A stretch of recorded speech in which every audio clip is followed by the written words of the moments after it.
ꯄꯥꯎꯆꯦꯁꯤꯡꯗ ꯌꯨꯝꯐꯝ ꯑꯣꯏꯕ ꯄꯥꯎ ꯃꯤꯌꯥꯝꯗ ꯑꯞꯗꯦꯠ ꯄꯤꯖꯔꯤ꯫ ꯋꯥꯡꯖꯤꯡ ꯇꯦꯟꯊꯥ ꯑꯃꯁꯨꯡ ꯂꯤꯂꯣꯡ ꯀꯦꯟꯗ꯭ꯔꯒꯤ ꯃꯤꯔꯛꯀꯤ ꯃꯤꯈꯜ ꯅꯕꯦꯝꯕꯔ 7ꯇ ꯄꯥꯡꯊꯣꯛꯅꯕ ECIꯅ ꯃꯇꯝ ꯂꯦꯞꯈ꯭ꯔꯦ꯫ ꯋꯥꯡꯖꯤꯡ ꯇꯦꯟꯊꯥ ꯑꯃꯁꯨꯡ ꯂꯤꯂꯣꯡ ꯀꯦꯟꯗ꯭ꯔꯒꯤ ꯍꯥꯡꯗꯨꯅ ꯂꯩꯔꯤꯕ ꯐꯝ ꯃꯦꯟꯁꯤꯟꯅꯕ ꯃꯔꯛꯀꯤ ꯃꯤꯐꯝ ꯅꯕꯦꯝꯕꯔ 7ꯇ ꯄꯥꯡꯊꯣꯛꯅꯕ ꯏꯂꯦꯛꯁꯟ ꯀꯃꯤꯁꯟ ꯑꯣꯐ ꯏꯟꯗꯤꯌꯥꯅ ꯃꯇꯝ ꯂꯦꯞꯈ꯭ꯔꯦ꯫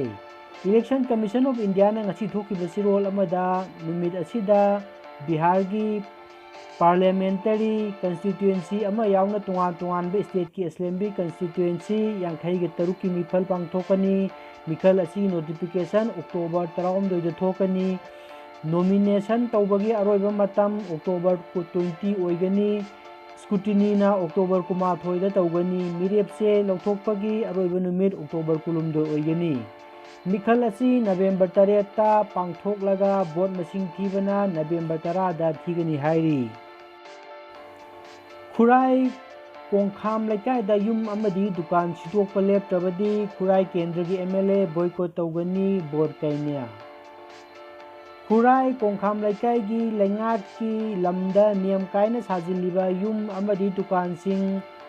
SDO ꯏꯝꯐꯥꯜ ꯏꯁꯠ ꯑꯃꯗꯤ ꯏꯝꯐꯥꯜ ꯗꯤꯁꯇ꯭ꯔꯤꯛꯀꯤ SP-ꯅꯆꯤꯡꯕ ꯇꯤꯝ ꯑꯃ ꯂꯥꯛꯇꯨꯅ ꯌꯨꯝ ꯑꯃꯗꯤ ꯗꯨꯀꯥꯟꯁꯤꯡ ꯑꯗꯨ ꯁꯤꯗꯣꯛꯈ꯭ꯔꯦ꯫ ꯌꯨꯝ ꯑꯃꯗꯤ ꯗꯨꯀꯥꯟꯁꯤꯡ ꯁꯤꯗꯣꯛꯄ ꯑꯗꯨ ꯂꯩꯀꯥꯏ ꯃꯤꯌꯥꯝ ꯍꯧꯔꯛꯇꯨꯅ ꯁꯤꯗꯣꯛꯄ ꯌꯥꯔꯣꯏ ꯍꯥꯏꯅ ꯏꯔꯥꯡ ꯍꯧꯈ꯭ꯔꯦ꯫ ꯌꯨꯝ ꯑꯃꯗꯤ ꯗꯨꯀꯥꯟꯁꯤꯡ ꯁꯤꯗꯣꯛꯄ ꯑꯁꯤ ꯈꯨꯔꯥꯏ ꯀꯦꯟꯗ꯭ꯔꯒꯤ MLAꯅ ꯑꯊꯨꯕ ꯃꯇꯝꯗ ꯂꯦꯞꯍꯟꯒꯗꯕꯅꯤ꯫ ꯀꯔꯤꯒꯨꯝꯕ ꯌꯨꯝ ꯑꯃꯗꯤ ꯗꯨꯀꯥꯟꯁꯤꯡ ꯑꯁꯤ ꯁꯤꯗꯣꯛꯄ ꯂꯦꯞꯍꯟꯗ꯭ꯔꯕꯗꯤ ꯈꯨꯔꯥꯏ ꯀꯦꯟꯗ꯭ꯔꯒꯤ MLA ꯕꯣꯏꯀꯣꯠ ꯇꯧꯒꯅꯤ ꯍꯥꯏꯅ ꯕꯣꯔꯀꯩꯅꯥꯅ ꯐꯣꯡꯗꯣꯛꯂꯤ꯫ ꯃꯍꯥꯛꯅ ꯃꯈꯥ ꯇꯥꯗꯨꯅ ꯃꯐꯝ ꯑꯁꯤ ꯆꯍꯤ ꯀꯌꯥꯒꯤ ꯃꯃꯥꯡꯗꯒꯤ ꯂꯩꯗꯨꯅ ꯂꯥꯛꯈꯤꯕ ꯃꯐꯝ ꯑꯃꯅꯤ꯫ ꯃꯐꯝꯁꯤꯡ ꯑꯁꯤꯒꯤ ꯊꯤꯐꯝ ꯊꯣꯛꯄ ꯇꯦꯛꯁ ꯊꯤꯗꯨꯅ ꯃꯇꯝ ꯆꯥꯅ ꯊꯤꯗꯨꯅ ꯂꯥꯛꯂꯤ꯫ ꯂꯩꯉꯥꯛ ꯑꯁꯤꯅ ꯈꯨꯗꯛꯇ ꯂꯥꯛꯇꯨꯅ ꯃꯐꯝ ꯑꯁꯤ ꯂꯩꯉꯥꯛꯀꯤ ꯂꯝꯅꯤ haiduna sidokpa asi laibak thibani pata laiba amadi tax thiriba lam amabu ngamni haibagi matagumna khudakta thugaiba asi tawbiganu mari lainabasingna athubu matamda miyeng changbiyu haiki. Chief Minister na Laumi 5,940 ningtham maru marang yenthokre.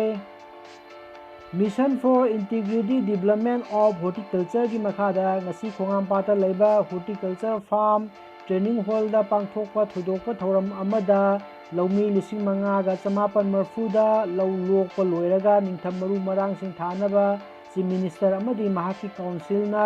saruk yaduna yenthokre. IMDS ki makhada 2021 gi farm sing maru marang yenthokpagi thoramda Chief Minister na phongdokhibada lengak asina horticulture amasung agriculture sector da akanba miyeng thamduna chana thangnaba polam sing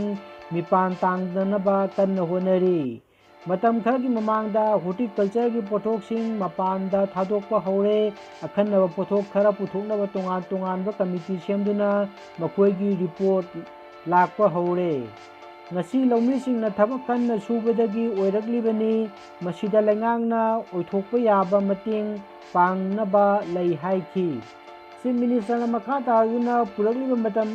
matamgi oiba mana masing sing thamnaba cold storage Imphal East amadi Imphal West amadi Chusampurda sagatpa hore. Haujik Nilkuthida laiba food parkta cold storage asi pakthok chauthokna thaurang leire. MLA Minister singna aigi haiba thadokuna miyamgi seba tawminasi maru marang inthokpagi thoram aduda awang khunau Newmai KFN da PD Minister KS Heteberta Education Minister S Rajel Agri Minister O Lukhoi Khitrigao gi MLA N Ranjit Saruk yaki hairi. Tungboi khulgi khundonda lamyanba irabot ki ningtam natraga statue kinpham thoi. Myanmar gi Agok Singkhong Tangboi khulgi khundonda laikhiba lamdam asigi lamyanba jananeta hijam irabot ki mitam ama memorial statue mafam aduda kinpham thoi. Masibu thabak to onthoknabu honabada lamdam asigi CSO singna Myanmar laingaka wakhan taminaduna asigumlaba itihas ki oiba mafam asibu ngak selhaningi. Mafam asibu ngaktuna thamhorabadi tunggi mirolda achauba kanaba ama soidana oigani.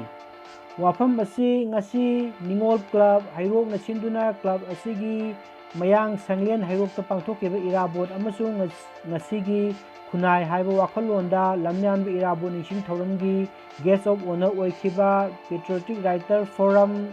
manipurgi secretary rakesh nauremna phongdokhibani mahakna makha taraduna manipurgi athauba amadi luchingbasingi manungda malemgi maitai taba mafamsingda mitam khwaidagi yamna khinduna ikai khumnaba uliba misak ama haiba tarabadi lamyanba iraboni haiki thauram aduda kadagi priyo kumar athoiba mithunglen ningol club ki president sophia khundongbamna thauram mapu amasung punima enterprise pre ningombam ongbi ranibalan athoiba mithunglen oikhibaga loinana irabot amasung asigi khunai haibasida manipur state council cpi gi secretary langgol lai ibombi wangang ki hairi ngasi ayu anganbada imphal police ki manung chanba kwakaiten soibam laikai gi drain amada mioi ama siraga leiramle sikhiba adu elangbam sudhir sahi yankai apokpa mangi kwakaitel akham laikai dagini maha khasi kuntaret numaji nimit mayumdagi thokhibadagi thiba khangdana lerakibani asiba haksang police na lokhatlaga post mortem gi dama rims mokta thamkhre thauram asigi matangda police na case ama lokhatpaga loinana makha tana investigation chathakre COVID-19 na naduna pharaba active case tagi 5 times senduna recovery rate 83.01 yaure Laibang asigi oina COVID-19 na naduna phabagi sang asi nomunabu wangkhalapga loinana active case ki saruk manga henduna recovery rate asi sada marfu humdoi dasmik ama yaure haukiba pung kunmari da mioi lising marfu ga mangana naba phabagi apunba masing lakh yankai manga hele masi active case tagi 5 times helabani hairi hauji makki oina tongan be state mapanda sada marfu yaure haukiba pung kunmari da positive case lising humdra sanga marfu mapan laiduna positive case lising humphuma thoiga lising phumanga sani maudrani thoi yaure active case na lakh mapan ga lising nifu taret chamga humdra taruk yaure haina haksen mantralai na phungdokkhre aimol khul anigi wathok athuba matamda waroi sin puraknaba lengang honabiyo manipurda hingminariba phupsinggi manungda masagi sannabi amadi top saktam ngakna hingjariba phup ama haiba tarabadi aimol phupsu amani haina leihau khunai kanbalu LKKL gi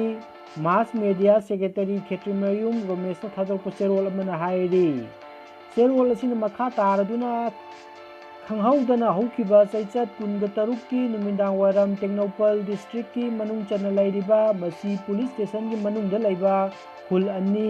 haibadi singning hut amadi khunyai gi marakta hanadagi chain aduna lakpa lampak amagi matangda khana chainaba wathok ama thoktuna bisi mina amadi ashok apan yaukhi thaudok asi yam laibak thibo thaudok amani haina leihau khunai kanbalup na maikai dagi phongtorgali khul amaga sayenaba laikai amaga muknaba haibasi manipurda anauba ama natte yanadaba amadi sayenari wafam adu puksel sengna phaminaduna sangdainanaba honabagi mahutta laingaknasu yengduna laithokpa yaudaba natte hojik phawba laingakna puksel sengna sangdainaba puraknabagi mami tabu ude masidi khul anigi lucingbasing laingakki lucingbasing amadi manipurgi civil society organization punna phaminarga wakhal taminaba ama changi natrabadi wathok achilgi waroisin purakpa ngamloi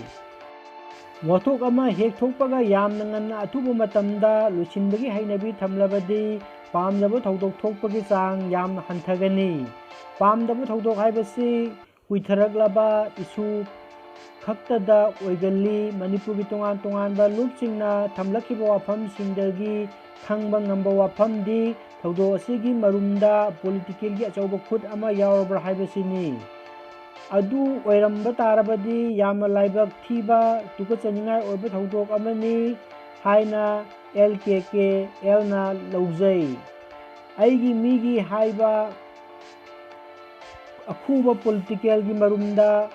ꯃꯔꯥꯜ ꯂꯩꯖꯗ꯭ꯔꯕ ꯈꯨꯟꯃꯤꯁꯤꯡꯗ ꯑꯋꯥꯕ ꯇꯥꯍꯟꯕꯒꯤ ꯊꯧꯗꯣꯛꯅꯤ꯫ ꯑꯗꯨꯒꯨꯝꯕ politics ꯑꯗꯨ ꯃꯤꯅꯁꯨ ꯌꯥꯔꯣꯏꯗꯕ ꯑꯃꯗꯤ ꯂꯥꯏꯅꯁꯨ ꯌꯥꯔꯣꯏꯗꯕ ꯌꯥꯝꯅ ꯐꯠꯇ꯭ꯔꯕ ꯂꯝꯆꯠ ꯑꯃꯅꯤ꯫ ꯑꯗꯨꯕꯨ ꯑꯆꯧꯕ ꯄꯥꯔꯥ ꯑꯃ ꯃꯅꯤꯄꯨꯔ ꯃꯤꯌꯥꯝꯅ ꯇꯝꯕꯤꯕ ꯃꯊꯧ ꯇꯥꯏ꯫ LKKLꯅ ꯊꯝꯖꯅꯤꯡꯕ ꯋꯥꯐꯝꯗꯤ ꯈꯨꯜ ꯑꯅꯤꯒꯤ ꯃꯤꯌꯥꯝ ꯄꯨꯛꯅꯤꯡ ꯐꯥꯊꯅ ꯂꯩꯕꯤꯅꯕ ꯑꯄꯤꯜ ꯇꯧꯖꯔꯤ꯫ ꯁꯤꯕꯗ ꯄꯨꯕꯁꯨ ꯌꯥꯔꯣꯏꯗꯕ ꯂꯝꯒꯤ ꯋꯥꯍꯧꯗ ꯑꯁꯨꯛ ꯇꯝꯊꯤꯅ ꯌꯦꯡꯊꯤꯅꯕ ꯍꯥꯏꯕꯁꯤ ꯑꯐꯕ ꯈꯨꯗꯝ ꯅꯠꯇꯦ꯫ ꯅꯨꯡꯁꯤꯈ꯭ꯔꯕ ꯏꯒꯤ ꯃꯔꯤ ꯏꯃꯥ ꯏꯄꯥ ꯏꯆꯤꯟ ꯏꯅꯥꯎꯕꯨ ꯏꯈꯦꯡ ꯇꯥꯍꯜꯂꯒ ꯂꯣꯏꯁꯤꯟꯅꯕ ꯍꯥꯏꯕꯁꯤ ꯌꯥꯝꯅ ꯇꯧꯍꯩꯗꯕ ꯊꯕꯛꯅꯤ꯫ ꯈꯨꯜ ꯑꯅꯤ ꯑꯁꯤꯒꯤ ꯃꯇꯥꯡꯗ ꯃꯅꯤꯄꯨꯔꯒꯤ CM,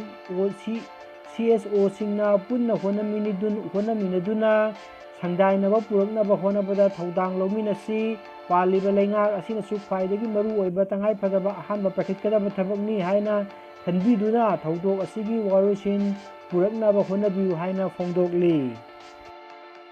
ꯒꯨꯖꯔꯥꯠꯇ ꯃꯊꯣꯜ 3ꯒꯤ ꯕꯤꯜꯗꯤꯡ ꯅꯤꯡꯈꯥꯏꯕꯗ ꯃꯤꯑꯣꯏ 3 ꯁꯤꯔꯦ, 2 ꯁꯣꯛꯂꯦ꯫ ꯅꯤꯡꯈꯥꯏꯕꯗ ꯁꯤꯈꯤꯕ ꯊꯧꯗꯣꯛ ꯑꯗꯨ ꯁ꯭ꯇꯦꯠ ꯑꯗꯨꯒꯤ ꯆꯤꯐ ꯃꯤꯅꯤꯁꯇꯔꯅ ꯊꯃꯣꯏ ꯁꯣꯛꯅ ꯅꯨꯡꯉꯥꯏꯇꯕ ꯐꯣꯡꯗꯣꯛꯄꯒ ꯂꯣꯏꯅꯅ ꯃꯗꯨꯒꯤ ꯆꯞ ꯆꯥꯕ ꯏꯟꯀ꯭ꯋꯥꯏꯔꯤ ꯇꯧꯅꯕ ꯈꯪꯍꯟꯈ꯭ꯔꯦ꯫ ꯍꯌꯦꯡ